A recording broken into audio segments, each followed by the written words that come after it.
Morning guys, welcome to my daily blog channel. কেমন আছো সবাই? রোজকার মতো আজকে একটা নতুন দিন, নতুন জীবন।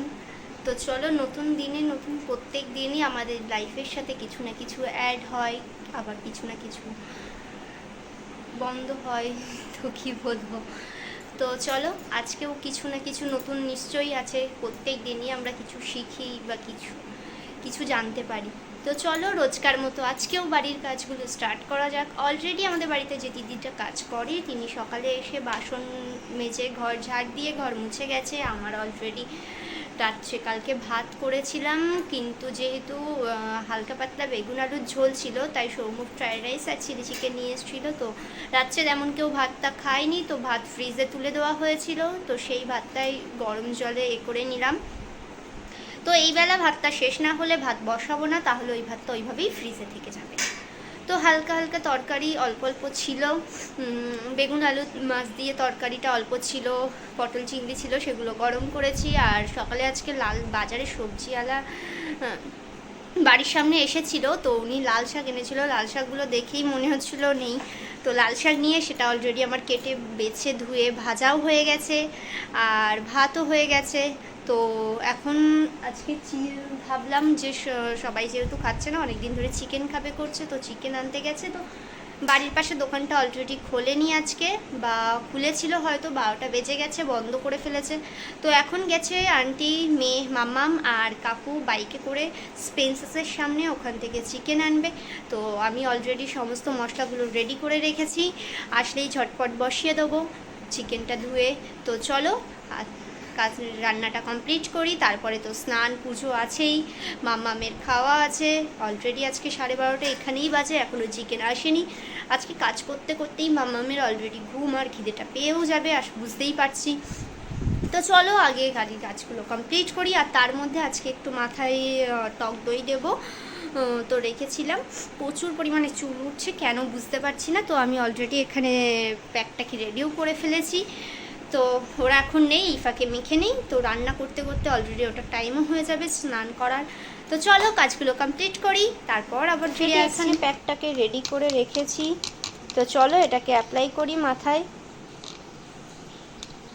সমস্ত কাজ কমপ্লিট করে দুপুরের লাঞ্চ করে মামামকে খাইয়ে স্নান কমপ্লিট করে রুমে এসেছি।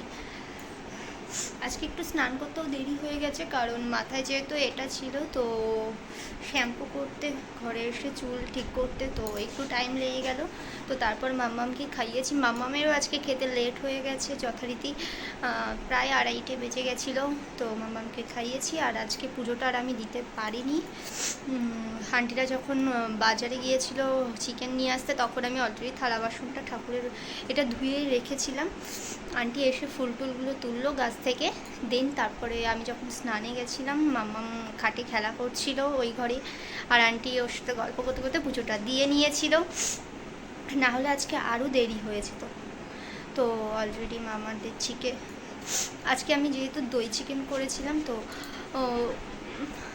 আমাদের লাঞ্চ হয়ে গেছে। তো এখন একটু রেস্ট নেব, দেন তারপর আবার ফিরে আসছি।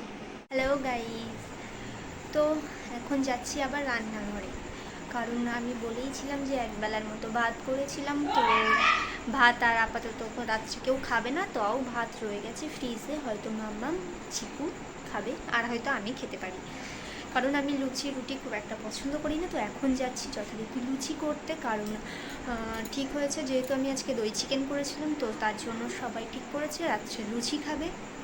তো ওই জন্য আবার লুচি ভাত দুটো একসাথে না করে শুধু ওদের জন্য লুচি করব, আমাদের জন্যও করবো, কিন্তু বাট আমি খাবো না হয়তো। তো চলো আমি সব কিছু রেডি করে ফেলি, ময়দাটা মাখতে হবে, এখনও মাখা হয়নি। তো চলো কাজগুলো করে আসি। তো আমি রান্নাঘরে চলেও এসেছি, আর অলরেডি দুধটাকে গরম বসিয়েছি, কারণ দুধটা লাগবে রাত্রে, ওই জন্য এখন গরম বসালাম।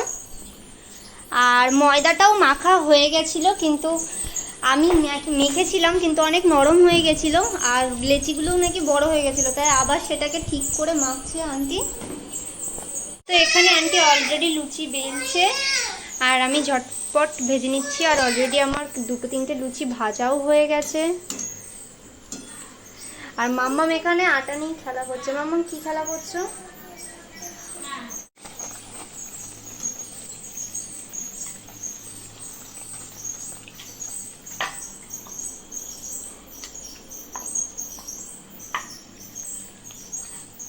অলরেডি আমার লুচি তো করা কমপ্লিট হয়ে গেছে, আর আমি দুধটাও জাল দিয়ে নিয়েছি।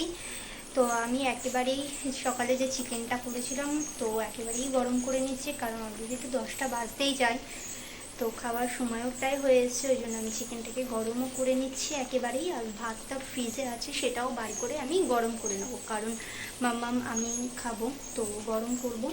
আর আমি এখানে চিকেনটাকেও গরম বসিয়ে দিয়েছি, এখানে চিকেনটা গরম হচ্ছে আর লুচিটা অলরেডি হয়ে গেছে, আমি রেখে এসেছি টেবিলে।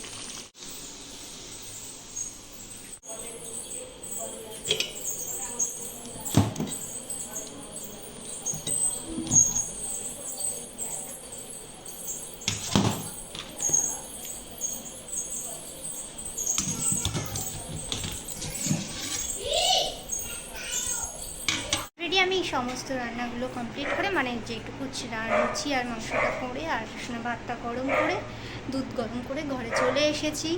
তো এখনও ডিনার কারোর হয়নি, সৌম্য কাকু বাড়িতে নেই, সবাই আসছে অলরেডি, মানে কাকু চলে এসছে, চিকু ডাকছে দেখছি। তো মামামেরও এখনও ডিনার হয়নি, তো ওকে আমি 11টা নাগাদ খাওয়াবো, 11টা 10-15 নাগাদ ওকে লেট নাইট ডিনার করাই, তার কারণ ও খেয়ে নিলেও তাড়াতাড়ি ও ঘুমায় না, তো ততক্ষণে ওর খিদেও পেয়ে যায় আবার। আর কি ভাতের পরে অন্য কিছু খাওয়ালে সেটা হজমেরও একটু অসুবিধা হয়, খাওয়ার ওপরে খাওয়া আমাদের বড়দেরই অসুবিধা হয়, তো ওরও তো হবেই, তো সেই জন্যই চলো ডিনার কমপ্লিট করি, তারপর আবার দেখা হচ্ছে। রাতের ডিনার সবার কমপ্লিট হয়ে গেছে, আর মাম্মাম অলরেডি ঘুমাতেও চলে গেছে, মাম্মামকে রেডি করেছি। তো চলো আজকের মতো এই পর্যন্তই, তো ডেইলি লাইফস্টাইলের ব্লগ আজকের মতো এই পর্যন্তই থাকলো। দেখা হবে কাল একটা নতুন দিনের নতুন ব্লগের সাথে। তো চলো আজকের মতো এই পর্যন্তই, আশা করি তোমাদের আজকের ব্লগটা দেখতে ভালো লাগবে, আর ভালো লাগলে তো জানোই কি করতে হবে, অবশ্যই একটা লাইক শেয়ার করো আর তার সাথে সাথে সাবস্ক্রাইব করে দিও। তো চলো আজকের মতো এই পর্যন্তই, দেখা হবে কাল একটা নিউ ব্লগে। গুড নাইট, সবাই ভালো থেকো।